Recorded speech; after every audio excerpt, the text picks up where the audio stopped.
you very much, everyone, for joining us this afternoon. We do appreciate your time. Microphones are on mute. Questions in the chat box. I think everyone knows the protocol now of events like this, as we all seem to spend most of our days now living like this. Please, if you do feel comfortable, switch your camera on. Let's all see a few people. Again, we've all been locked in long enough. A bit of being able to see each other's faces is always helpful. This is actually the first event run by the British Chamber's Human Capital Development Group. So thank you very much for giving up time to it. The Human Development Group is looking at a number of areas. This one, we are particularly focused on TVET, on technical and vocational training within Indonesia. I'm Tim Dawkins. I am the ASEAN representative for a UK awarding organisation that operates solely in the technical and vocational sector. I'm based in Kuala Lumpur, although I have a lot of interest in the TVET sector with Indonesia. I just happened to be in KL when the lockdown came in, so I'm here. We've got a number of speakers to talk to this afternoon to give their comments and thoughts. We are focusing on, as it's our first event, we're focusing on the theme of employability. We thought employability was the key underpinning factor that kind of encompasses everything that we're trying to achieve right now. And so that is the theme of our project today. As part of the Human Development Capital Group, we have set up an entity to put our work under, which is called the Indonesian UK Skills Alliance. And I've got a few slides on that, first of all, which I'm going to share with you by way of an introduction to the work that we're doing. Asti, can you flick the switch for me, please? Thank you. So the Indonesian UK Skills Alliance was conceived to create an umbrella organization, or it's not even an organization, it's an initiative to look at ways in which we can look at projects around TVET, around vocational training and employability from the UK, and how those can be brought into Indonesia and applied in collaboration to support employment and projects within Indonesia. We've been working together on this now for over 6 months, and we've established a framework of structure, plans for how we want to move forward. We've got a mission statement and stated goals, which we now work towards. If you could move on to the next slide, please, Asti. The ideas behind this concept are the kind of some practical, tangible objectives that sit behind this. To recognise qualifications from both countries, to see what lessons can be learned from things that have happened in the UK and what can be brought from the UK, either in part or in full, to support the TVET initiatives within Indonesia. It's very important, obviously, that we understand the needs of the industry in Indonesia, and that we tailor what we're doing to make sure we are addressing real skills challenges within the country. We're in a position to be able to map qualifications and standards from one country to the other, to create opportunities for business, both for Indonesian companies and for members of the British Chamber. One of the key things for me as well is that we can offer a wider recognition for students who study UK qualifications in Indonesia, and for Indonesian students who are studying qualifications there, to get wider recognition around the world. We are interested in supporting these key initiatives around Industry 4.0, but now, of course, the key initiative is how do we rebuild out of COVID? How do we tackle the skills agenda post-COVID to equip individuals and the nation to move on after what we are, I would say, have been through, but are still going through in most cases in Southeast Asia. And the Indonesian UK Skills Alliance is kind of a home for anchoring projects that otherwise would be seen as standalone. And I think when you're coming from maybe a UK perspective, offering services and ideas and support into a country, any country. The fact that those initiatives are structured and managed within a particular initiative, I think helps immensely.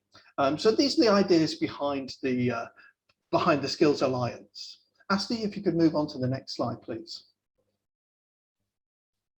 In its conception, the benefits for government, that we're creating an entity which the government can confidently link with and move initiatives forward without showing any particular commercial preference.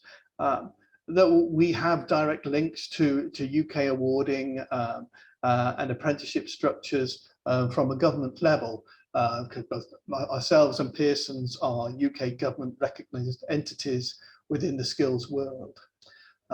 We're focused on filling those targeting and filling skills gaps as they emerge in industry, and for checking and validating training. Asti, I think I just have one more slide. For training institutions, we want to create this network of shared qualifications and a shared understanding of qualifications and standards for training organizations and for industry. Industry needs to understand the qualifications that are available and how they can support them. And for learners, we want to offer more choice, but most importantly, more recognition and the chance for them to increase their skills and increase their earning potential. So that's just, I think, a little, I think that's my last slide, a little about the Indonesian Skills Alliance, which is a child of the British Chamber of Commerce Group. We are open to ideas, we're open to people who would like to join us. And we are very keen to chair forums like this and to keep the agenda around connections between the UK and Indonesian skills a lively and ongoing conversation to move things forward. It's probably enough from me from now. Our first presenter today is a member of the group. CHIPS is the Center for Indonesian Policy Studies. They have been an enthusiastic member of our group from day one. And we're delighted that Natasha is going to present for us an overview of the statistics, the policy documents that relate to employability. And we're delighted that Natasha can join us from LA, just to make us even more global. Normally in Jakarta, but currently joining us from LA. So Natasha, can I hand over to you now, please, for your presentation?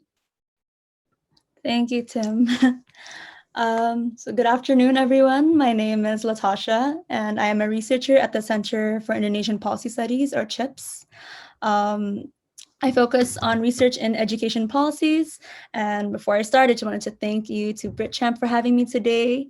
And as Tim mentioned, I will be providing an overview of research into the employability in Indonesia. Next slide.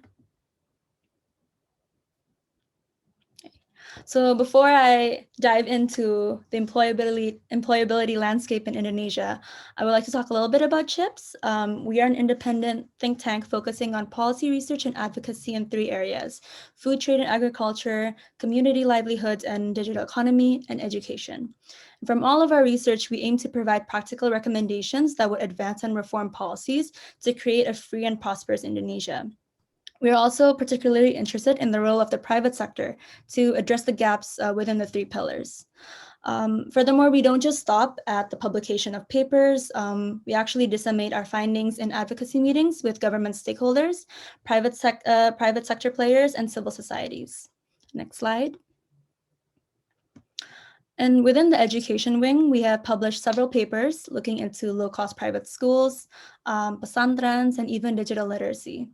This year, we have been exploring the effectiveness of hybrid learning given the pandemic, entrepreneurship and financial training among school leaders and teachers, and of course, TVET. So under TVET, we are focused on studying SMKs, Sekolah Menengah Kejuruan, or vocational schools. We're actually currently working with the British Council on attitudes of English in the SMK context. So if anyone has insights, please feel free to reach out to me or anyone at the CHIPS team. Next slide. So I'll be talking about the employability landscape in Indonesia. Next slide. Right now, Indonesia is undergoing massive transformations and a boom in the digitalization of businesses and operations. We are entering Industry 4.0, 4.0. And while there have been concerns over the job losses, potential job losses as a result of automation, it has actually been predicted that the creation of new technology can potentially lead to the creation of new job opportunities. Next slide. Unfortunately, unemployment remains high. Currently, it is reported that about 6 to 7% of the population is unemployed, and we can assume that the numbers are actually higher due to lack of data. Right now, youth unemployment is the highest it's ever been, and this can be partially attributed to the talent shortage. A report from the World Bank found that the Indonesian workforce is just not equipped with the skills needed to carry out middle class and middle skilled jobs. This signals that there is a large pool of population, particularly among the youth, who are deemed unemployable. One thing to note, however, is that employability is not the same as employment. Employability goes beyond securing a job, and it also refers to qualities needed to maintain their employment and progress in the workplace. And I'm sure we all know that the problems of unemployment were further exacerbated by the COVID-19 pandemic. We were actually doing pretty well before the pandemic hit, with our employment rate going down as low as 4%. However, and this was in 2019. However, with the restrictions on activities such as PSBB and PPKM, a little over 2 million employees became unemployed, particularly those in the service industry, and fewer youth are now entering the job market. Next slide. In addition to the unemployment rate, we also have to consider that in about 10 years, Indonesia is predicted to enter a phase of demographic bonus. The demographic bonus refers to when the number of the productive age population in a country, which is about 15 to 64 years, surpasses the number of the non-productive age population, which is below 15 years and older than 64 years. This signals the urgency to prepare the youth and address employability now. We need to equip them with the necessary skills in order to maximize productivity in the labor force and ultimately maximize economic growth. If we don't take advantage of the demographic bonus, this not only limits economic growth, but it will become difficult for us to get out of the middle income trap. Ultimately, the majority of the population may reach their retirement age with no savings and therefore depend on family members and public assistance in order to survive. So we need to tackle this now. Next slide. So where should we focus our efforts? Next slide. The current curriculum in SMK universities are not demand-driven. This means that there's a gap between knowledge and skills that are being taught in school and those required by employers and the industry. The rate of graduation in SMK universities in Indonesia is almost at 100% actually, yet graduates are unable to secure employments because the current curriculum tends to be theory-based and heavy on memorization. Therefore, students do not have the opportunity to apply the knowledge they have learned and ultimately become unprepared to enter the job market upon graduation, even at entry level. Furthermore, what's also alarming is that recently the government has relaxed restrictions on hiring foreign workers. So that means local graduates who are already competing against Indonesians who have studied abroad may now have to compete against foreign workers who are slowly entering the job market in Indonesia. A curriculum reform is definitely necessary in order to bridge the gap and ensure that graduates are ready and able to contribute to the labor market. But it's not just about the content, it's also about the pedagogy, which I will further elaborate later. Next slide. On the topic of skills, we also need to think about long-term about what kinds of skills we are equipping students before they enter the workforce. Although job-specific skills are necessary, we must also remember that industries are ever changing so rapidly. Oftentimes, by the time students have graduated, the curriculum may become obsolete. So in addition, we also need to consider that not everyone stays in one industry their entire lives. A report by McKinsey found that due to automation, at least 50% of Indonesians will experience reskilling and upskilling by 2050. Reskilling refers to the provision of new skills to enable employees to perform a different job within the company, while upskilling refers to the upgrades and capabilities to enable employees to keep up with changes in the rapidly changing economy. This means that the competencies required for employability are not confined to specific types of knowledge. Alongside occupation-specific skills, we need to ensure that students have a strong grasp on their foundational skills. A BCG report found that Indonesians ranked analytical skills, communication, creativity, adaptability, and innovation as the competencies that will be important for future jobs. Through these foundational skills, employees will be able to better develop other necessary competencies. They will be able to reskill, upskill, and therefore maintain their employability. Next slide. Last year, the government introduced pre-employment cards to support reskilling, upskilling, and the acquisition of new skills through online training programs. While we at CHIPS believe that this is a very good program to address employability, there needs to be further analysis on its shortcomings and its effectiveness. Firstly, we need to consider that while it is estimated that about 70% of the population has a smartphone, the beneficiaries generally have low digital literacy. This means that participants of Kartu Prakerja might not be able to fully reflect and engage with the training programs, and therefore they may not be fully immersed in the process of improving their employability to begin with. Secondly, there has not been any long-term measurements of the program's effectiveness yet. While the edutech platforms may be providing the training on their respective platforms, they bear no responsibility for the outputs of the program. Specifically, they don't really have any measurements or responsibility to see whether the participants and beneficiaries of Kartu Prakerja are actually securing jobs following the program. Next slide.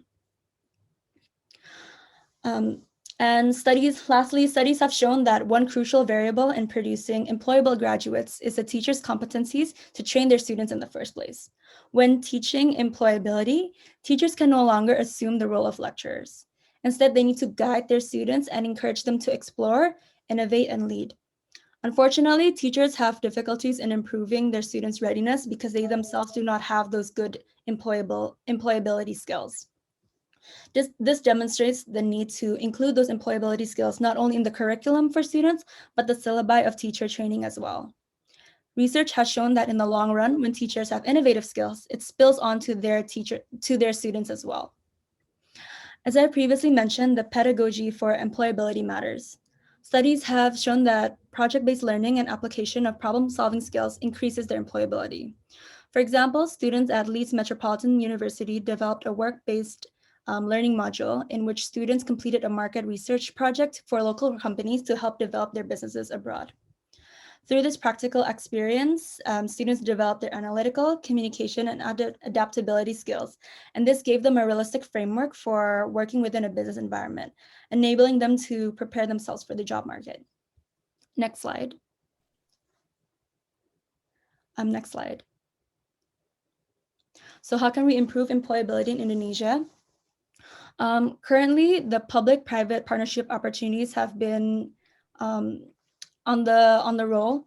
Kampus Merdeka is a good start. For those who may not know, Kampus Merdeka is a program by the Ministry of Education, Culture, Research, and Technology that provides students with the opportunity to intern over 2 to 3 semesters during university. So this practical experience can definitely help increase the employability of students, especially as they can receive direct training from the employers themselves. However, we can do better and we can go beyond that. We need to increase engagements of the private sector with SMKs, specifically when it comes to curriculum building. It would be great for the private sector to ensure and give their inputs and make sure that the curriculums and SMKs do cover those job-specific skills and foundational skills as well. Furthermore, when it comes to reskilling and upskilling, there are a lot of opportunities for private sector to offer those training programs that are in which the training program would include the necessary skills to ensure that their employees are employable. However, their responsibility shouldn't be confined to provision. They also need to have an accountability to ensure that upon the end of these training programs, they truly are producing employable people who will secure employment afterwards. When it comes to teaching quality, as I previously mentioned, including employability in teacher training is important. However, we also need to grant greater teacher autonomy. Research has shown that when we grant teacher greater autonomy, this encourages and empowers teachers to take ownership in their teaching, and it encourages them to explore different pedagogies understand and discover their best practices, innovate, and in the long run, these skills do spill over to their students, and empower students to lead, innovate, and discover and research themselves. Lastly, improving the learning ecosystem is very important. As I said, outlining employability within the curriculum is necessary, but we also need to increase investments in infrastructure to allow students to apply their knowledge. And of course, stressing the importance of ensuring that students can improve their digital literacy and foundational skills so that they can build off of those other skills that are needed to become employable or be employable within their respective fields. That's the end of my presentation. Thank you so much. Yeah, we'll take any questions if anyone has any. Thank you very much, Natasha. That was very interesting. Lots and lots of information in there. I think a very good starting point for what we're looking at. Obviously, many challenges around employability and many solutions kind of in play already. I don't know if anyone has any questions at this stage. There will be opportunities for questions as we go through. Let me just quickly check the chat and see if there's anything particular in there. We have promised you as part of this event a number of 10 solutions for employability. So I think what Natasha has done is really set the scene and set the challenge there for the landscape. I think there are some areas in there which you see around the world, this gap between what the educational institutions are producing and what industry needs is a very, very common theme around the globe. As we all desire university degrees, it's not necessarily what industry needs. I think that's an interesting point to hear about the card scheme that's been introduced. That was new information for me and very interesting. It's interesting to hear about the threat of migrant workers as well, because that dynamic has changed hugely, I think, during the COVID pandemic, where we've seen countries repatriating workers, and the whole flow of migrant workers has been hugely disrupted, which creates challenges and opportunities, I think, for countries. So it'd be interesting to see, as barriers come down, how that unfolds in the months ahead. Oh, we have a question. It's a big question, I'm afraid, Natasha. What, in your view, is the biggest challenge in improvement of employability? Is there anything you can pluck out of the information you've given us that you would see as the biggest challenge? Sure. I think the mindset that it definitely is the curriculum within vocational schools, I would say, is one of the biggest challenge. I wouldn't say the single biggest challenge, but it is one of the biggest challenges in improvement of employability. And the fact that we tend to overlook foundational skills and digital literacy skills, that's definitely something that we need to address in order to improve the employability. Ultimately, like I said, industries will always change. If we are too focused on job-specific skills, it might limit the ability for employees to be adaptive and reskill and upskill and acquire new skills as the demands in the industry keep changing. So. Great. Thank you. It's a very good attempt to answer a very big question.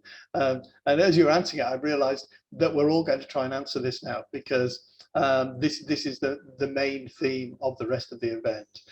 We're very delighted that we've got Tooople and the Maritime Skills Commission to present to us later on. But to take us to that point, we've got an opportunity for members of the group listed here with their logos to briefly talk about their organizations and the solutions that they currently offer and are hoping to implement to address employability in Indonesia. I've been very harsh on my colleagues and promised and committed them to just 3 minutes, maximum of 3 minutes and no slides, to talk about their organization, but in the context of answering the question of what their organization does to improve the opportunities of employability for young people. So this is where we get to those 10 solutions that we want to bring to you. And obviously, it's not 10 solutions that's going to solve the whole thing, but it's to start a discussion, to move the agenda forward. And so I think that the first of, in alphabetical order, the first of my colleagues to talk about their organization in the context of how they address employability is Dr. Paul Aitken, who is the founder of Agility Ship. A for Agility Ship, the first one of our respondees, Paul. I shall pass to you now for your answer to that question about employability. Thanks very much, Tim. Well, yes, so there's some clues in the name as to what our company is about. The company was set up 5 years ago, and it's called Agility Ship.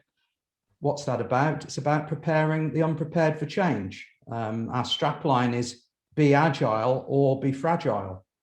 And I have to say that it's not just COVID. I mean, you've got to remember there's been disruptions even before COVID reared its ugly head. And they'll continue, you know, they'll continue in changes in technology. We've got climate change. And look at the political situation. Look what's just happened in Afghanistan. So lots and lots of change going on. Now, I've worked with thousands of employers across the world, and I've pulled out 4 generic skills for employability, regardless of the type of organization or sector. So here goes. Number 1, you need to demonstrate passion for the role and the organization that you're applying to and you're working within. Employers want motivated people. They don't just want people that turn up and take the salary check. So that's crucial. And that requires you to think through your values and whether there's a values match between you and the organization. Second, intelligence is good, but practical intelligence is even more important. In other words, how can you apply what you've learned for the benefit of the business? Key. Number 3, getting things done with and through other people. You can't be a lone operator anymore. That just doesn't work unless you're tucked away in some scientific laboratory, and there's still need for that, of course. And that speaks to leadership, doesn't it? You know, getting things done with and through others.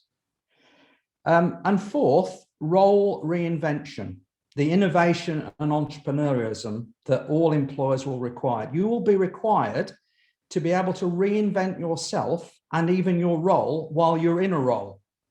And that's just because of the speed of change across the world. So what we offer is, I think I'm right in saying, Tim, that we offer the first triple branded qualification, NOCN, British Chamber of Commerce and Agility Ship, and training in agile leadership and entrepreneurship. So if you want to learn more about the 12 practices which will sustain livelihoods and life going forward in the 21st century, please do seek us out. That's either NOCN, British Chamber, or myself, and we'll help you get prepared for an uncertain and exciting future. Thank you. Thank you very much, Paul. Thank you. That's great, and thank you for the mention of my organisation as well in there. Moving on to the next person, sadly at the last minute has been unable to join us, but this morning recorded a video to fill his 3 minutes. The presenter is a member of our group called Ifran Santos. And he works for Don Bosco, a training organisation operating across ASEAN and at the moment particularly operating in Indonesia. And hopefully Asti can play his pre-recorded earlier today clip for us.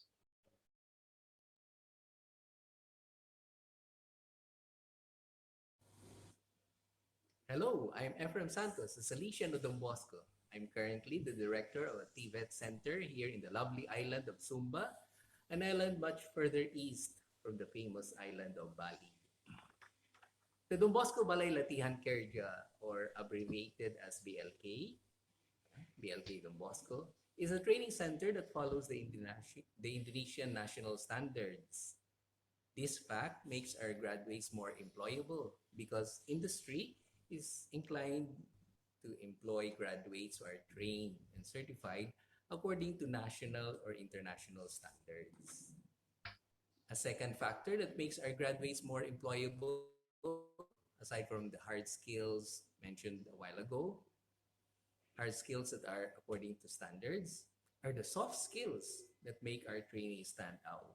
We set aside some hours to develop soft skills like communication, teamwork, conflict resolution, leadership, honesty, critical thinking, and the like. As we know, good attitudes are what really matters for many employers. And the other way to make our graduates more employable is through industry or workplace engagement. After 2 months of in-house training, we send our trainees for 2 or more months of on-the-job training. This period is important for the trainee to prove oneself and also develop his or her skills or qualities so that it matches with the needs of the company. We do company visits and mutual evaluation so that we can monitor the performance of the trainees and also benefit from the feedback of the companies so that we can continually revise or update our training program. So those are some of the ways we carry out in our training institute so that those young people who come to our center for upskilling or reskilling or just skilling themselves are more likely to be employed. Thank you. That's great. That worked much better than I ever imagined. But I've seen this link there from a recording from Ephraim earlier on today. Our next participant is Arina. Arina is again part of our team here, and she's the National Director for the Duke of Edinburgh Award Scheme, which is also called Intaward Indonesia. And very keen to hear from Arina. If I can pass to you now. Thank you, Tim. Good afternoon, everyone. My name is Wita, Aurina Setia Wita. Thank you very much for the opportunity given to us to share about our program and its contribution to prepare employability for young people 14 to 24 years old in the country. The award, or it is also known as Duke of Edinburgh Award, is a global framework for non-formal education and learning. We encourage young people to take a holistic approach for their personal development journey. We believe that learning is not only happen in the classroom, but also some important lesson often occurred when learners is in the field, whether it is in their community or in the nature. Since its establishment in 1956, the program encouraged young people to do 4 equally important self-chosen activities in the similar framework applied globally: physical recreation, social service, skills, can be vocational skills, and adventurous journey. The award available in 3 levels, bronze, silver, and gold. It is a minimum 6 to 18 months program, respectively. In total, it takes minimum 24 months of continuous weekly activity, 1 hour per week per activity, performed by young people. Achieving the award requires resiliency and commitment, and enables young people to see how their effort can add value and create outcome and impact for them themselves and for others. The experience gained through completing the award provides them with plenty of situations where they have demonstrated many important skills needed by employers, such as leadership, team building, commitment, perseverance, and organization skills, including positive mindset towards life and work. Every organization delivered the program our program for many variety of reasons. It can give university, college, schools, academia, youth organization, even corporation a competitive edge in their sector. We would like to also share about the research done by in UK, supported by Pearson Foundation and University of Northampton, resulting some important findings. They are more than 80% up to 90% participants felt that they have, one, increased their motivation, second, become a more responsible person, 3, develop ability to stick at tasks until they are completed, 4, build their decision-making skills, 5, improve problem-solving skills, 6, develop their teamwork skills, and 7, they said the award has given them the opportunity to help others. Currently, we are working with 16 award centers in Indonesia, 1 open award center for 18 years old above, and also we have 1 operating partners with 65 award center underneath it. We have award center in Maluku recently. We are very happy about that. And it is a first ever in the eastern part of Indonesia. And we have also 1 very special international special project called World Ready for All, dedicated for our friend, young disabled. Thank you very much. Thank you very much, Irina. I find your involvement in this great because it brings in a different aspect. It brings an aspect of not just skills and knowledge, but about mindset and approach and behavior and resilience. And that word resilience, I think, is so important and really key to elements of employability. People want to employ resilient people, particularly at this time. So thank you very much. I'm very pleased that the Duke of Edinburgh Award Scheme is part of this initiative because it brings a different flavor to things. So thank you very much. The next speaker is now me. So I have to meet my own challenge of speaking for 3 minutes about my organization. As I mentioned at the start, I work for a UK vocational awarding organization called NOCN. We are very active in the development of qualifications and particularly apprenticeships. And to answer the question about how do we add value to employability, fundamental to the development of all our qualifications and programs is understanding the employer's requirements and making sure that training organizations deliver to those, that training qualifications are mapped to those requirements from employers and deliver work-ready individuals. Qualifications that we offer are very regularly updated and rewritten and always with the needs of the employers at the core, at the center of them.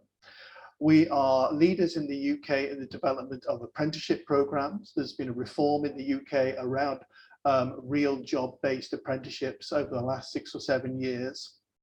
And we've worked in a wide range of qualification areas, but always using the same principle that you have to start with a group of employers. You need to understand what are the real requirements of a job, and you need to make sure that the assessment of those skills are supported by industry and signed off by industry. We've recently worked on projects as diverse as financial services apprenticeships, working with HSBC and Barclays Bank, and we are very involved in the construction sector as well. We work with a large number of big employers in the UK and around the world who are looking to make sure that they have people with the right skills in construction to both meet the safety requirements and to also meet the changing needs of the industry. Those qualifications need to be constantly improved and updated. We also work directly with training centers and organizations to make sure that there can be programs that fill and bridge gaps. And we've talked a bit about bridging that gap into industry. We've recently worked with a large college in India to create a program to do exactly that.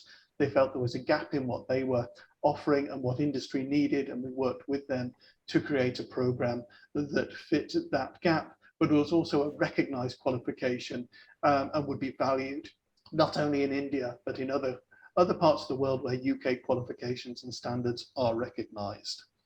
I think I better stop now, otherwise I might run over my own 3-minute gap. So I will wind myself up at that point and introduce our next speaker, which is my colleague from Pearson's.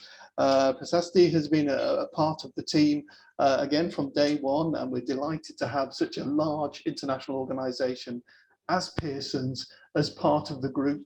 Prasasti, can you talk to us about your organization's involvement in employability, please? Okay, thank you very much, Tim. Good afternoon, everyone. My name is Prasasti Imani. I'm the country business manager for Pearson here in Indonesia. So Pearson is the world's leading learning company. We work with globally recognized educational institutions, employers, and governments. Our expertise cross a broad range of subject matters and age group. We help tens of millions of people access content, follow our courses, sit on our exam, and gain qualification in almost 200 countries, always with the aim of creating engaging learning experience that deliver the right outcomes to help people achieve their potential. In area of workforce skills, we will provide upskilling and reskilling that ensures people are able to thrive in a digital and automated future. We are focusing on 2 types of competencies, productivity competencies and transitional competencies. On productivity competencies, we are delivering products and services that touch on skills, knowledge, attributes that can make people productive in their workplace. Productivity competency divided into 3, and Pearson has it all covered. The first one is core academic competencies. Pearson Edexcel qualification deliver both UK and international academic qualifications. Pearson Edexcel is already approved by MOE and BAN-SM, our national accreditation body, to be implemented in Indonesia. And the second one is occupational competencies. Pearson has career-ready qualifications. This program can be delivered through university, corporate university, or any training agency or schools. Just one example, BTech Higher National Cloud Computing, which is in partnership with Amazon Web Services. We make sure all of our program content is relevant to the industry needs and also gain recognition from the high-level player in the industry. The number 3 is the personal and social competencies. Pearson clinical and talent assessment is widely used in corporate and education sector. Just one example, our Motiva test is being used to assess the motivation, or you can use it as also like a fit and proper test of employee to work in their positions. The second workforce competency that we focus on is transitional skills. It's about career knowledge and the transition skills that enables individuals to secure and make progress in their employment. For example, the BTech work skill qualifications are a well-recognized suite of qualifications that used to develop the employability skills of a diverse group of learners. Several HR training department is already using our program. Another example is on English skills and testing. Many Japanese and Korean company in Indonesia and several BUMN like PLN, Pelindo, Pertamina, they are using our English ecosystem program. So starting from mapping the English proficiency level, learning, and up to certification for the English proficiency. That is the big picture on how Pearson already do to improve the employability in Indonesia. If your organization has these learning needs, please do reach out to me. Thank you very much. So over to you, Tim. Thank you very much, Prasasti. And our last, but by no means least, it's only been alphabetical. There's been no favoritism, but our last quick speaker is June from Teesside University. Teesside University is a very well-known UK university in North Yorkshire. And we're delighted to have them as part of our group, bringing an HE perspective into where we look at employability. So June, if I can pass to you now for your answer to that question, how do you operate to affect employability? Thank you, Tim. Good afternoon, everyone. And just a little bit about me. I'm June. I'm based in the Kuala Lumpur Regional Office for Teesside University. Just a little bit about Teesside University. We're a public university located in Middlesbrough, and we are in the northeast of UK. We are proud that we have a long, rich heritage of education and community building, especially in their economies. At Teesside, one of the most important things is innovation, because we believe in progressing with everyone, recognizing the ever-challenging, ever-changing landscape of skills required for sustainability.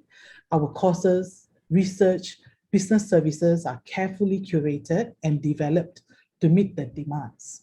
Our courses are reviewed constantly with the input from industry, and having industry players as our lecturers plays a vital role in ensuring our students or our graduates' employability or staying relevant to the markets. We are also the only Adobe Creative Campus in Europe. We are not just talking about the teaching personnel, but also the facilities that we have that we can train up our students. And ultimately, the graduates will already have all the skills relevant to go out in the market. In addition to that, our students also have opportunities to go for industrial placement, which can go up to a full year. This is for real life experience, and what they learn, take it to the industry and pick up other skills along with that. Our graduate outcomes remains the most important to us. So aside from offering courses in digital technologies, medical and biosciences, skills programs have also been developed for our graduates to remain competitive and sustainable. For these, we have Enterprise, which offers engaging entrepreneurship programs for students. We also have an award-winning startup program that is developed from our campus university enterprise zone named Launchpad. Now, on the research front, to rise to the occasion of the call from the national and global front, we have our National Horizon Center, NHC, which is a multi-million investment for biosciences and healthcare sector. In June 2021, NHC is one of the 3 facilities in UK selected to deliver skills, vital vaccine manufacturing training, backed by various departments in the UK. This is to answer the demand of the upcoming job shortage for close to 6,000 jobs by 2024. So the NHC is also a center for industrial decarbonization and hydrogen innovation center, and the Net Zero Innovation Hub, where we harness innovation towards clean growth, hydrogen and carbon capture, usage storage, CCUS agendas. So our students, whether undergraduate or postgraduates, they are encouraged to be part of these research and industry-based communities so that they will have an impact, and they will also be remaining relevant towards the area that is in need. With that, I hope you have a glimpse of our university and what we offer to ensure that our students are highly employable. And if you have any questions at all, please feel free to drop us a line. Thank you.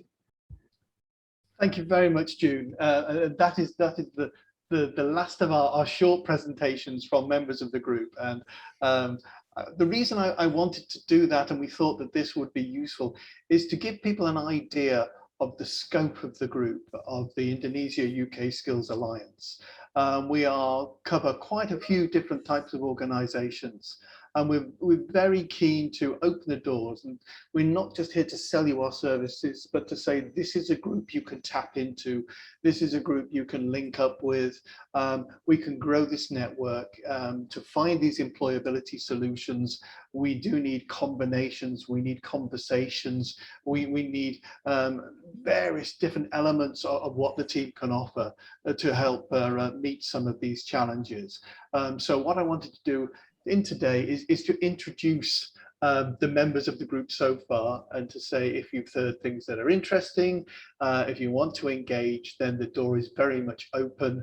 This is not a closed shop in any way, and we are very keen to embrace new members and new expressions of interest to find out more and to be part of conversation we are trying to drive forward. So thank you very much to my colleagues for taking the challenge of doing a 3-minute presentation. I know that's not very comfortable for anyone, but you all did tremendously well. And now I'm delighted to say that we have two guest speakers joining us this afternoon. The first is Ian McKinnon, from the Commissioner of the Maritime Skills Commission. We're delighted to have him talking to us today about the work of the Maritime Skills Commission in Indonesia, the work that they're doing, and he's going to, I believe, talk us through a case study of the work that they're doing there. So Asti, if you're ready with the slides, and Ian, if you're ready to take over the microphone, I shall virtually pass you the microphone. You've got a long arm, Tim, as I'm Thank you very much, Asti. Welcome, everybody. Thank you very much for the opportunity, Tim, to join you today. Welcome to me from London. It's been very interesting listening to the presentations so far. What an interesting range you've got, I think, Tim, in the organisation, and what a lot of common themes. My role is to focus on a particular part, but I think in every case, the points that I'm making have been highlighted in some way or other by one of the people who's spoken so far. Turn this slide, please, Asti. Yeah, I want to talk about a maritime example, but it's one with wider relevance. Interesting, I think, when you're talking about employability, because my example is about a technologically advanced sector, but some of the issues around employability still arise, even at slightly higher levels, and they apply every bit as much in the UK and in Indonesia, because we share a task in training people to be serving at sea. I've got one piece of jargon, just that word cadet, which I'll explain in the next slide. But what I'm focusing on is a report that the Maritime Skills Commission published 2 months ago called the Seafarer Cadet Review. And the core of it was that we recognise that what we're doing now is good, but we need to look ahead to new requirements. You've just heard from June about how Teesside is doing work on hydrogen, a very important consideration for the shipping sector all the way across the world, is the impact of new fuels. If you want to find a carbon efficient way of moving goods around, you choose shipping. Without question, you choose shipping. It's much more carbon efficient than road or rail, or certainly than air. But there's such a lot of shipping. When you put it all together, the total CO2 emissions from world shipping is about the same as the total CO2 emissions from Germany. So we need to do something about it. There's a lot of pressure on internationally to sort something out, sort something better. And with all the investment that's going into looking at new fuels like hydrogen and ammonia, we will end up requiring different things. It's a good example of technological change, which is applying across the world. But also there's the broader skills. We heard early on from Paul about leadership and management. A key part of the training that is being provided for officers, training for sea, has been focused on the technical skills. How do you drive a ship? How do you navigate? How do you manage the engine room, and so on? But rather less on the leadership and management. So we've been looking at that. Getting that right will make cadets, junior officers, people who come out of this program, much more employable. Next slide, please. So just a brief word about the Maritime Skills Commission first, to explain who we are and where I'm coming from. We're very new. We were created a year ago at the request of the Maritime Minister. In structural terms, slightly odd. I'm not sure a business school would quite approve of this, Paul, but we report jointly to the Minister and also to Maritime UK, the industry body in the UK looking after the industry. 19 commissioners, I'm one. We're all appointed for our expertise in some part of the sector. We cover shipping and ports and marine engineering and the leisure sector and all the wide range of professional services like maritime law and insurance that cover all of it. To some extent, we provide a similar role to CHIPS as a think tank, when we produced a series of reports like CHIPS. There's a report on digital learning through the COVID pandemic and how different colleges and universities have adapted. We're about to publish a report on the future skills needs in ports, looking ahead 20 or 30 years to what a port will look like, and then working backwards to what the skills needs will be. And slightly differently, one of the ambitions the Minister set for the Commission was Objective 7, to increase export to maritime education and training.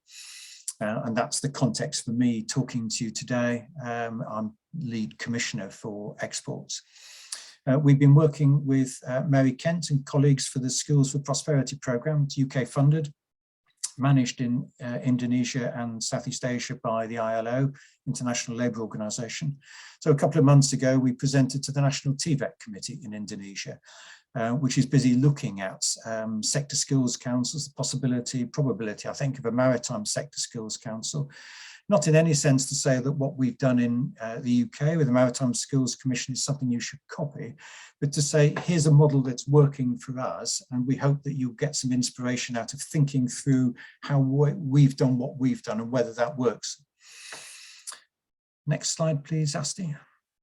So cadets, and just to explain what cadet is, and there's loads and loads of jargon in the maritime sector, as in every other sector. This is the only piece I'll use. Cadet is a junior officer training at sea. Junior officer just means manager. So it's a hierarchical structure at sea. You need to be disciplined just in case things go wrong.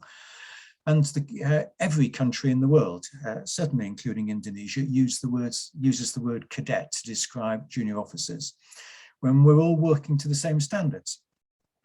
Standards agreed through the International Maritime Organization, which is a United Nations body, initially starting in 1975. The latest version was agreed through huge international roundtable conference in Manila in 2010. But think what that means. If those standards were agreed, quite a few of the people who've spoken so far have talked about standards. I do a lot of work around standards development. Standards are really valuable, but just a moment or two on the reality of how those standards are created. These standards agreed in Manila in 2010, therefore are 11 years old. And actually, there's been a huge amount of change since then. Back in 2010, nobody talked about hydrogen and ammonia as alternative fuels, for example. There were lots of other things going on that were needed to be worked through. And in any event, there were compromise. Tim talked about his organisation, NOCN, doing work on apprenticeship standards here in Britain. To do that, he talked about having a group of employers sat around the table. Well, I do that, and I've done quite a lot of that. That's difficult enough. Imagine doing that with every maritime country in the world.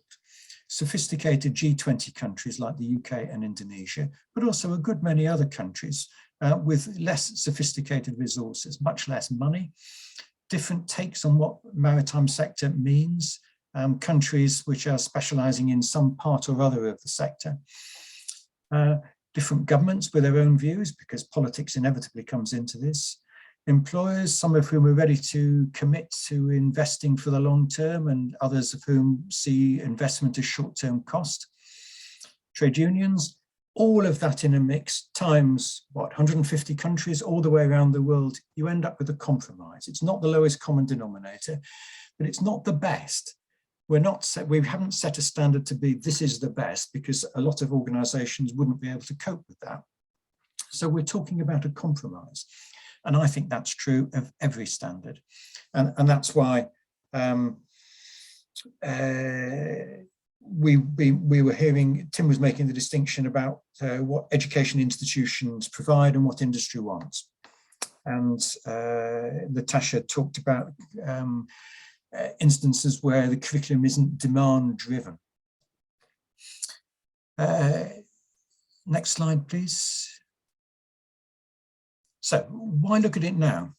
Well, I mean, first off, the government minister asked us to, which is a good start, when she wrote to the chairman of the Maritime Skills Commission, who's the head of the University of Central Lancashire.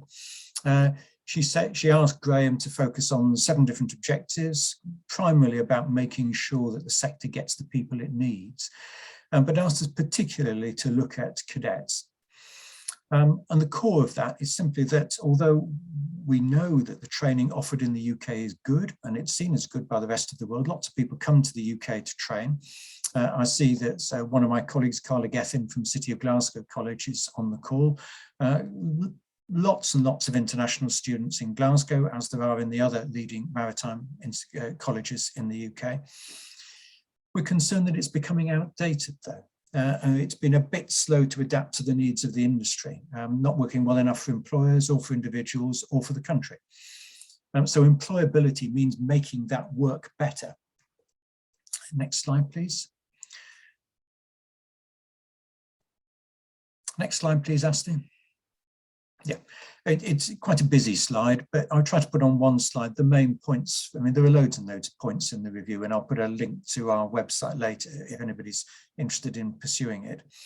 But the International Maritime, the core point is that point I made about standards. What the International Maritime Organization says, this report is saying that's the minimum acceptable international standard. Lots of people, lots of organizations in Indonesia talk about the necessity of working to international standards. This is just unpacking that a little bit and saying, yes, sure, but those international standards are inevitably a bit out of date because standards always are. Can we aim a bit higher than that in the UK? And then through our international exports, sell that on to other people.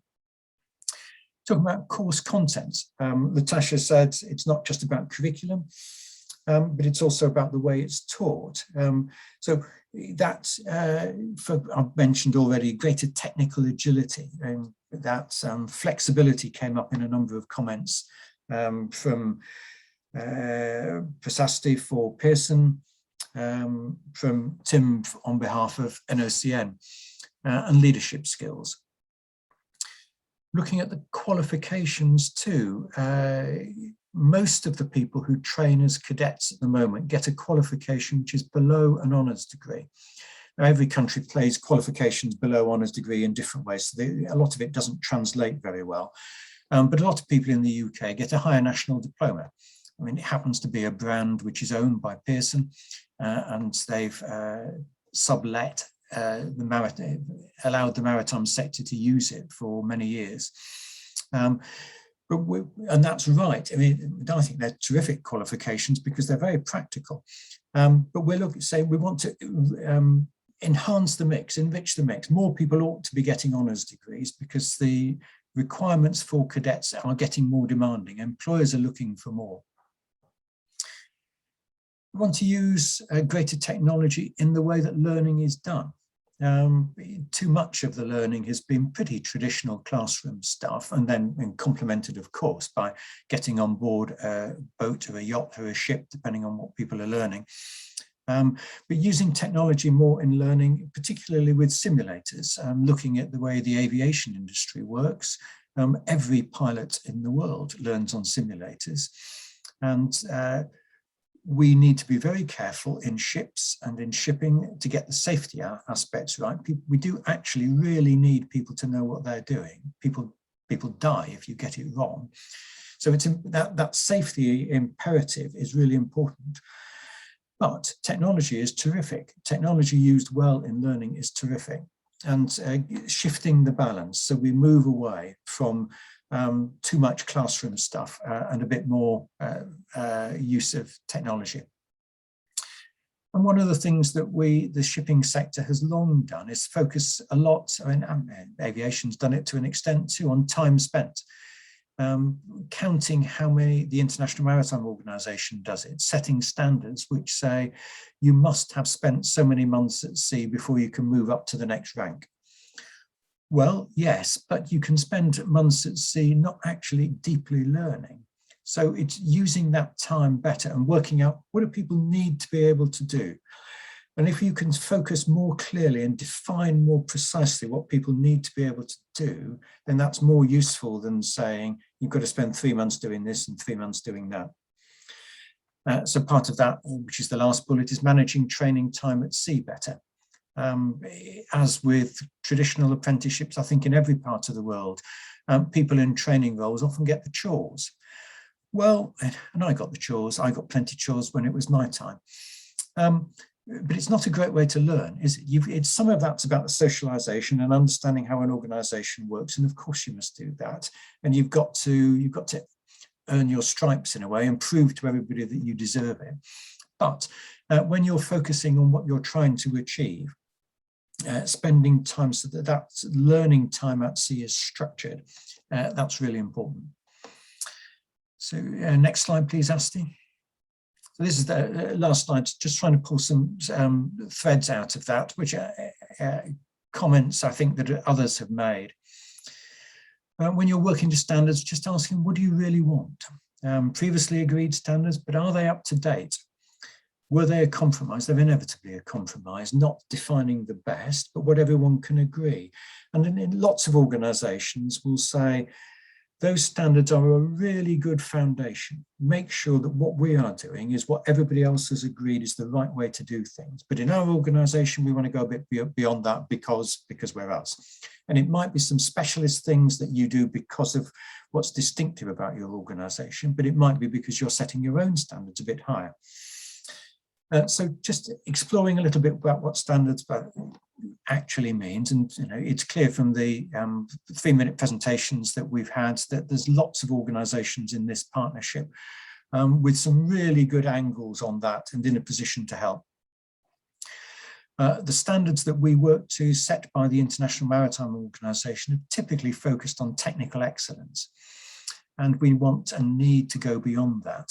In a different part of what I do, we're looking at standards for inland waterways. And the big employers on the River Thames in London said to me, you're teaching people to drive boats, and driving boats is the easy bit. We need people to understand all of the different aspects of driving these boats so you run a successful business. We need to understand the teamwork that's required in that. Need them to understand the responsibility for having 500 passengers behind them and so on. But also looking at the learning process, the pedagogy that Latasha was talking about. Getting that those learning processes right so learners truly learn. Thank you. And the last slide is just my contact details. I think Asti's going to circulate these. So if you want to pursue anything or come back to me individually, please do. Back to you, Tim. Thank you very much. Thank you very much, Ian. That was a very interesting insight into your work. I think one thing that stuck out is we blithely say it's all about employer engagement. Employer engagement is hard. It is hard, and the wider you have to engage, and if you have to engage globally, that must be extremely hard. It's interesting that also you mentioned the sector skills councils, and I think at the start of my presentation, I mentioned one of the things that we hope the Indonesian UK Skills Alliance can bring lessons learned from the UK. Now, we learned some lessons with sector skills councils. The background to that is some were successful, many were successful in different ways, let's say. I don't want to say the word failed, but a huge amount of learning was done in that process around sector skills councils. And the outcome of sector skills councils has also, I think, taught the UK a great deal, because many have evolved in different ways from the same starting point. So I think Sector Skills Council alone are worthy of a whole other event to talk about what we could learn from that. So it just reminded me of that when you mentioned that. Thank you very much, Ian, for your time for today. If people do have any questions, please put them in the chat box. And when we get to the end of the event today, I think we'll look at questions. I know there is one question that's been sitting waiting, but it's quite a big question. So I think that we will address that at the end, if that's okay. It's from Razif. Razif, you're still with us, and I have seen that question. We will get to it, but it's quite a big question, and I think maybe we should look at it at the end of the event in the big picture. Our last speaker today, last but by no means least, is Krishna. Krishna is the co-founder and director of Tooople. And I do feel that we have been setting him up because we have mentioned a theme that he's working on several times during the event. looking at that skills gap and how do you bridge that skills gap for graduates into employment. And I won't say any more because I'm at risk of stealing probably the start of his presentation, but Krishna, thank you very much for joining us today. I pass the microphone to you, and I look forward to hearing about your organization. Appreciate it, Tim. I think, as usual, the show was stolen already. Okay, a lot of people have spoken about the skills which are very critical, for people to get into employability or get into employment. And Indonesia is very close to my heart. One is I stay in Singapore, so you can easily come in.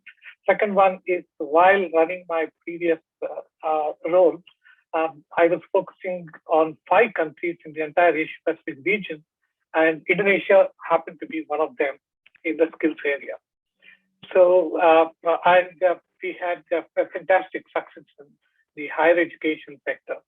And when you said that this is the event that is going to happen, and we have an opportunity to, get into Indonesia market, I thought, why not? Let me just take this opportunity. So coming to the part of Tooople, what we always believed, at least personally, I believed, and my advisors and team believes now, is working the projects part is something that connects the industry and the academia very effectively. And unfortunately, what's happening is the support from the industry to the academia is dwindling quite rapidly. And so the academia finds it very challenging to really get good projects to complete during their higher education. So this is, if you see, this is the problem which not necessarily Indonesia is facing, every country is facing in some form. And even though they get good graduates, but they may not really fit into, or they may not like to get into the jobs what are being available because they don't have the skills, so the industry doesn't take them in. So that is the issue which the students, they really face. And we thought we'll address that part. And from the industry side, most of the industry people say, most of the managers and the companies say, we are not getting work-ready professionals or work-ready graduates into, so that they can straight away get into the job or with little training. So it's a chicken and egg situation where I think this is going on for several decades, at least from the time I started my career. So we are trying to address that part as I'll just take you through as we move. And the other thing which I learned in my experience is there is no proper framework for the projects to be done and help people to come with some level of expected outcome. And so that is without losing the creativity. So that is something we wanted to address that.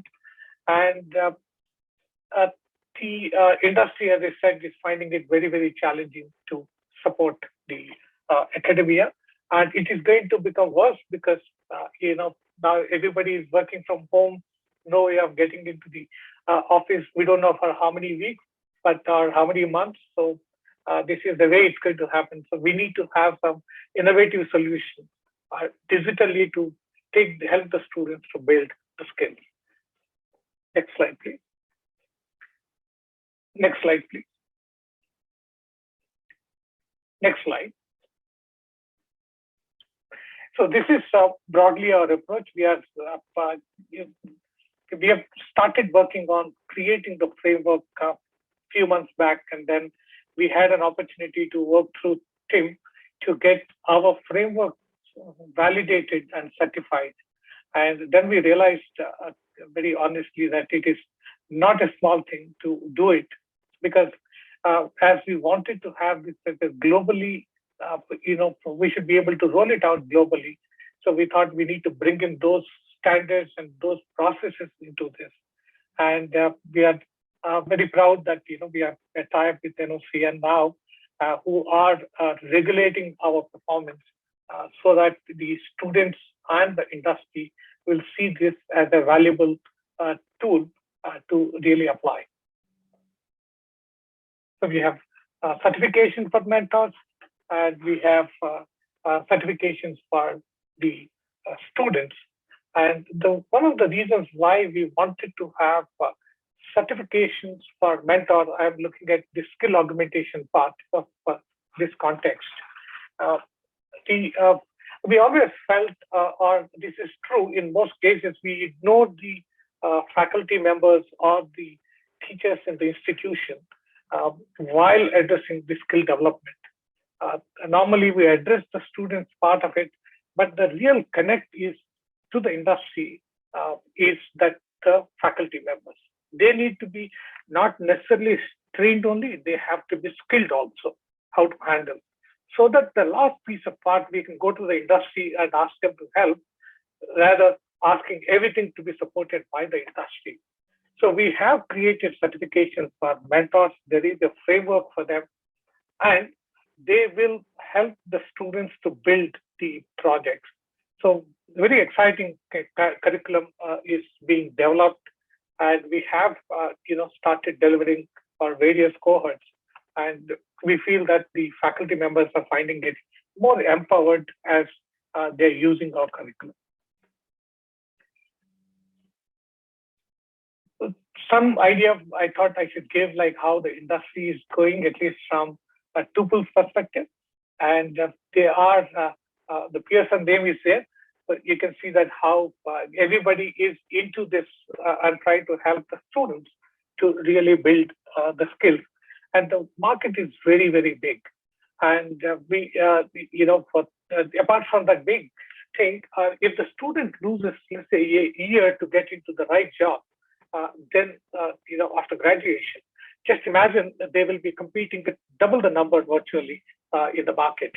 So it is very important that we provide that digital content as well, the virtually supported or mentored projects, which we are specializing in. And certification brings the standards, so we thought we'll have that. Next slide, please. It's a very busy slide, but I have been talking about it. We have students benefiting, we have institutions, we work through institutions, because we feel that is the place, like, I've been hearing throughout my career, teach the people how to catch fish, and don't give fish to them. Because this is what it is truly, where you need to really help the faculty members to upskill. So this skill development can become sustainable. And whatever work we have to do, it could be a long journey, but it is worth following the journey to just make sure that they are supported so that it is scalable. Because in skill development, the major problem is scalability.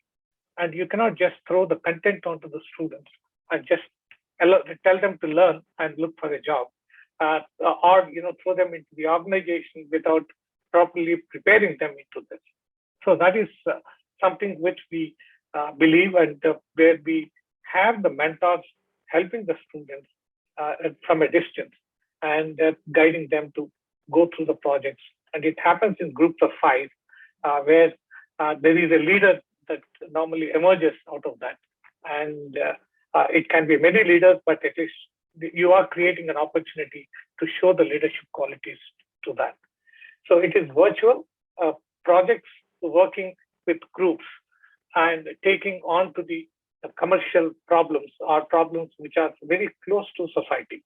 So they can be taken, and it can be done with the help of the faculty in the institution. So the loop is fairly strong. Yeah. Can you go to the next slide? There are some of these relationships which we have. Again, it's a little bit a busy slide. In India, we have tied up with the 2 large campuses, 2 universities, and it's called JNTU in short form. I leave it there.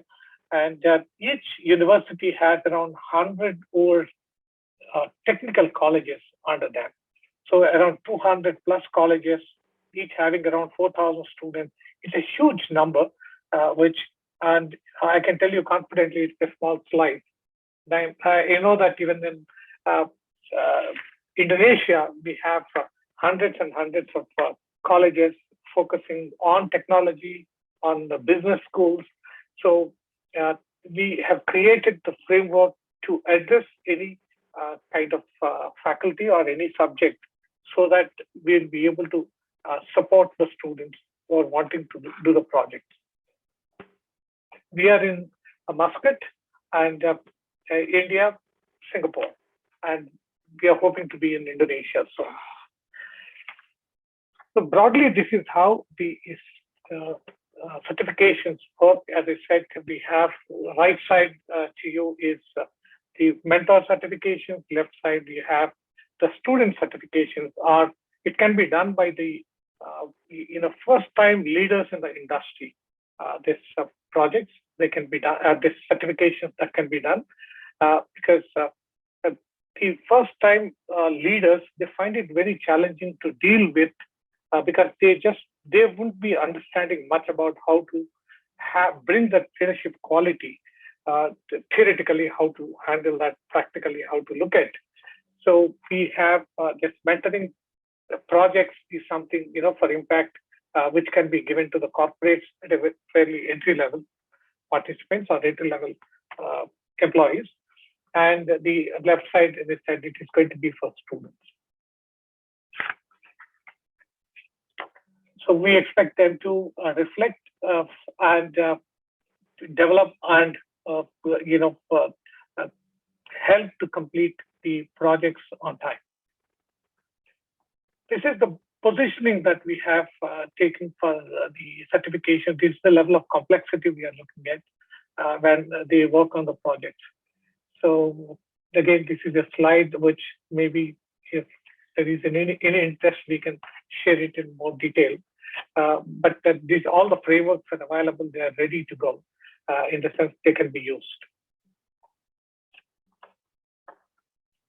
A little workflow on the mentor certification. I'm talking more about mentors because I think that becomes a lifeline for the projects if we want to make it sustainable and again scalable in a particular country. So they need to go through the first module and they will learn how to do the research part of it, and they understand how to read the material from research papers and then they apply. So that is very nicely built kind of content which the participants will be able to use. It's less pressure. They spend more time on their own, and the mentor will take few hours to guide them how to solve that, or how to get through the content and finally achieve the certification. Next slide, please.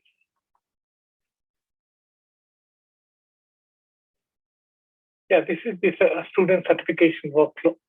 So if you see that they would do a lot of research work, and that is one missing part in our very formal education in most of the countries. Research is viewed as going through Google now, unfortunately, but it is. I think that is something which they need to learn when they are in college, especially if the colleges are not in metros. I think they find it more challenging in the developing countries in terms of understanding what to do and try to come closer to the industry opportunities. This is a recent ceremony that we had. We had our first certification holder standing there, and he has done very well. He comes from a very rural background, but he has gone through the rigor of the certification. And the Vice Chancellor I was talking about, who supports around 150 technical colleges, he is giving away the certification. And so that is how I think it will evolve. And they all appreciated that this is something which is very important for the students to do it when they are at, studying. Next slide, please. This is the way we want to come to go to any country or any place where we want to use our resources through Tooople Digital Lab. So we work with anybody who is interested in, bringing this certification into their country. We have, as I said, the content is ready, and we have the processes are ready, and we don't need to bring the mentors from outside. We can always work through the mentorship program within the country. So the language and the cultural barriers are addressed. And these frameworks are fairly flexible to increase the complexity or to manage at a different level so that the students don't find it very overwhelming. So we can gradually take them to the level of understanding and then improve or increase the complexity. And so this is something which I'm sure Tooople can offer to Indonesia and to the partners who would like to work with us, and we'll be very happy to do that.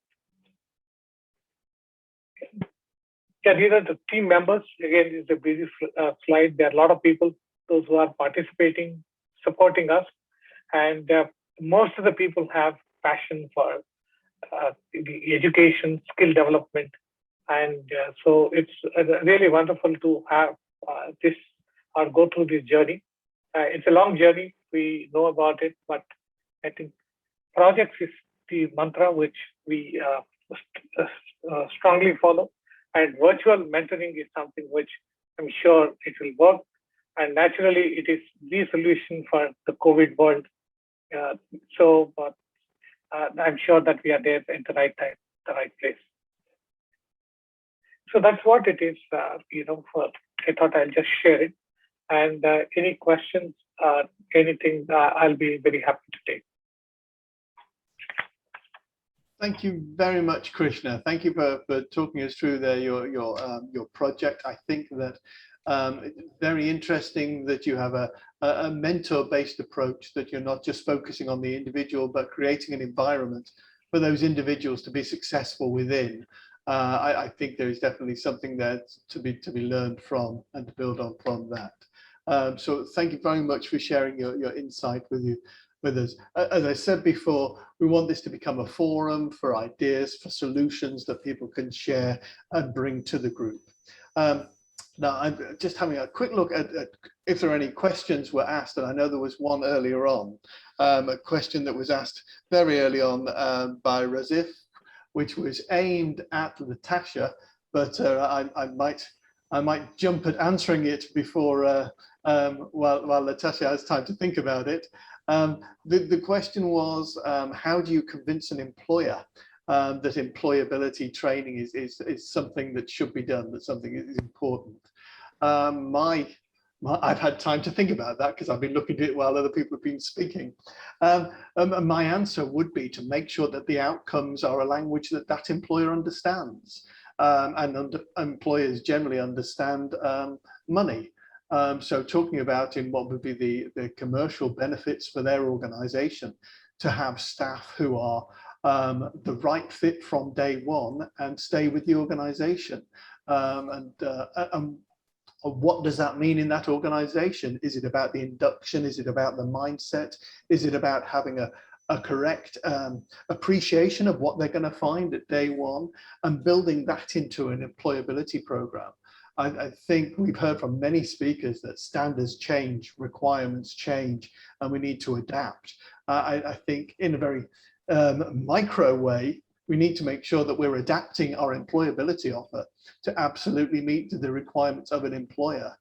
And then hopefully you'll be able to get their attention. You'll be able to deliver something that they can appreciate the output of. So that would be my answer to that question. It was aimed at Latasha. I don't know if she wants to add anything or comment on that, or whether she's still with us, because she's in LA. And I can't even imagine what the time difference is. Hi, Latasha, you're still with us. Here. Yeah, just to add on, maybe I could give a little example from the case in Indonesia.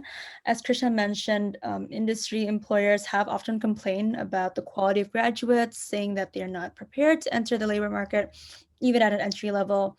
And what our current minister has done is he created a program called Kampus Merdeka, which I briefly explained during my presentation. And in Kampus Merdeka, the context and the story behind it is that employers complained. And so what the minister did was he kind of diffused the responsibility of ensuring that these graduates are employable he challenged the employers to create programs that would ensure that that would help these graduates become employable. And surprisingly, maybe not surprisingly, employers are actually very engaged in this program. So yeah, just to add on to what Tim says, I mean, I'm not really, I don't really have the answer at the company level, but I think in the context of Indonesia, it has worked quite well. Employers have been engaged. I think providing them a seat at the table and involving them in these discussions and engagements have successfully motivated them or encouraged them to participate in creating and improving the quality of the labor force in Indonesia, helping employees and students become more employable. So that's more of a higher level answer than Tim, but I hope that helps. That's great. Thank you very much. I'm not aware of any other questions that have come in yet. Asti will shout at me if she has any more, but we've pretty much filled our time slot. I think we've offered up maybe 10 or more solutions to employability, but there is no one answer and we will never solve this quickly. I would encourage anyone that's enjoyed what we've talked about or found it useful to get in touch with the group and join our group. That's really what today's been about. I think that as we find ourselves now starting to emerge from the pandemic in various countries, that getting people and industry back to work is absolutely crucial. We're seeing this in so many parts of the world as we come out of the pandemic. Investing in skills, investing in upskilling, reskilling, all the things that we needed to do before the pandemic has only become more intense and more urgent as we come out of it. We start to hear terrible language, not terrible is extreme, but language that frightens me about kind of a generation being scarred by this because they've missed out on education. So we must double our efforts to stop that from happening. And we must use the skills and the capacity that Indonesia has to address that. So thank you everyone for attending very much. I hope you've enjoyed this first session. Any feedback, any contact is very much welcome. We are an ongoing group that want to grow and continue to address this area. So please do reach out to us. Information will be shared with everyone that's attended today. I'd like to thank the British Chamber for letting this happen, Chris Wren for supporting us, to Ian, to Krishna, to Latasha, thank you very much for being our main speakers and for leading this today. To thank you all members of the group who've done their 3 minutes for me. Thank you very, very much. Thank you for joining us, and I wish you a very nice evening. Hopefully the rain stopped. Tim, Oh, yes. before we sign off, Yeah. as chair of the Human Capital and Education Sorry, Group, Paul, can I just thank you and the event development team that you ably led, and all the participants for demonstrating thought leadership, which is what we need, right, in an unpredictable world. And thanks for also kicking off, the events program for the Human Capital and Education Group. So I'd just like, on everyone's behalf, to pass on my best wishes to you, and thank you so much for such a varied, interesting, thoughtful group of presentations, commentary, and analysis. Thank you so much, Tim. Thanks, Paul. Well, and thank you for everyone. It's been very positive. So thank you all for your time, and I wish you good evening, and hopefully we'll get together again soon. Thank you. Okay. Thank you, everyone. Thank you. Thank you. Bye. Bye. Thanks, bye.